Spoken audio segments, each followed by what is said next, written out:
Hi, ഇന്നെനിക്ക് നിങ്ങളോട് പറയാനുള്ളത് മില്ലറ്റ്സിനെ പറ്റി ഉള്ള കുറച്ച് കാര്യങ്ങളാണ്. പലരും എന്നോട് ചോദിച്ചിട്ടുണ്ട്, നമുക്ക് കംപ്ലീറ്റ് ആയിട്ട് നമുക്ക് ചോറ് ഒഴിവാക്കിയിട്ട് മില്ലറ്റ്സ് കഴിക്കാവോ എന്നുള്ളത്. എനിക്കതിന് പറയാനുള്ളത് ഉത്തരം ഒരു കംപ്ലീറ്റ് നോ ആണ്. കാരണം അരി അല്ലെങ്കിൽ റൈസ് നമ്മുടെ സ്റ്റേപ്പിൾ ഫുഡ് ഡയറ്റാണ്. നമ്മൾ പണ്ട് തൊട്ടേ തലമുറകൾ മുമ്പേ കഴിച്ച് ശീലിച്ച സാധനം. അത് പൂർണ്ണമായിട്ട് ഒരു ദിവസം പെട്ടെന്നൊരു ദിവസം ഒഴിവാക്കുന്നത് നമ്മുടെ ശരീരത്തിന് അത് പെട്ടെന്നുള്ള ചേഞ്ചസ് നമ്മുടെ ബോഡി അത്ര പെട്ടെന്ന് അക്സെപ്റ്റ് ചെയ്യത്തില്ല. മില്ലറ്റ്സ് ശരിക്കും ആരോഗ്യത്തിന് വളരെ നല്ല സാധനമാണ്. കാരണം മില്ലറ്റ്സിനകത്ത് ഒരുപാട് കോംപ്ലക്സ് ആയിട്ടുള്ള കാർബോഹൈഡ്രേറ്റ്സും ഉണ്ട്.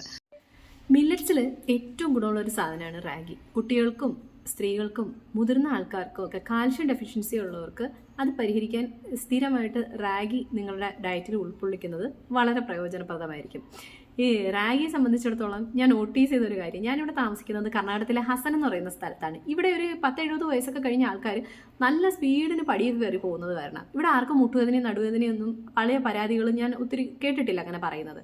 പക്ഷേ നമ്മുടെ നാട്ടിലാണെങ്കിൽ ഒരു 30-40 വയസ്സാകുമ്പോഴത്തേക്ക് എല്ലാവർക്കും മുട്ടുവേദനയും നടുവേദനയൊക്കെയാണ്. ഇതിൻ്റെ കാരണം ഞാൻ നോട്ടീസ് ചെയ്തൊരു പ്രധാന കാരണം എന്ന് പറഞ്ഞാൽ ഈ വെള്ള ചോറിൻ്റെ കൂടെ റാഗി മുദ്ദ എന്ന് പറഞ്ഞിട്ടൊരു സാധനം കഴിക്കുക. അതായത് ഏകദേശം ചോറിൻ്റെ അതേ അളവിൽ തന്നെ റാഗി പൊടി ഇവർ തിളച്ച വെള്ളത്തിൽ വേവിച്ച് അതിങ്ങനെ ഒരു ഉണ്ടയായിട്ട് നമ്മുടെ ഈ കൊഴുക്കട്ട പോലെ ഒരു സാധനമാക്കിയിട്ട് അതിനെ ഈ കറിയുടെ കൂടെ കഴിക്കും.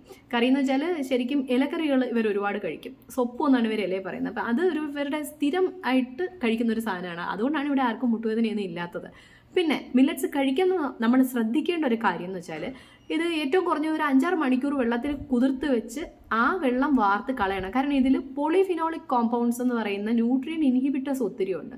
അത് കളഞ്ഞിട്ട് ഇത് കഴിച്ചാൽ ഇതിൻ്റെ ഗുണം നമ്മുടെ ശരീരത്തിന് കിട്ടത്തുള്ളൂ. എന്തൊക്കെ തരം മില്ലറ്റ്സ് ഉണ്ട്, എന്തൊക്കെ സാധനങ്ങൾ ഉണ്ടാക്കാന്നുള്ള കാര്യമൊക്കെ വേറൊരു വീഡിയോയിൽ ഷെയർ ചെയ്യാം. അപ്പോൾ ഇന്ന് ഇത്രയേ ഉള്ളൂ. ബൈ.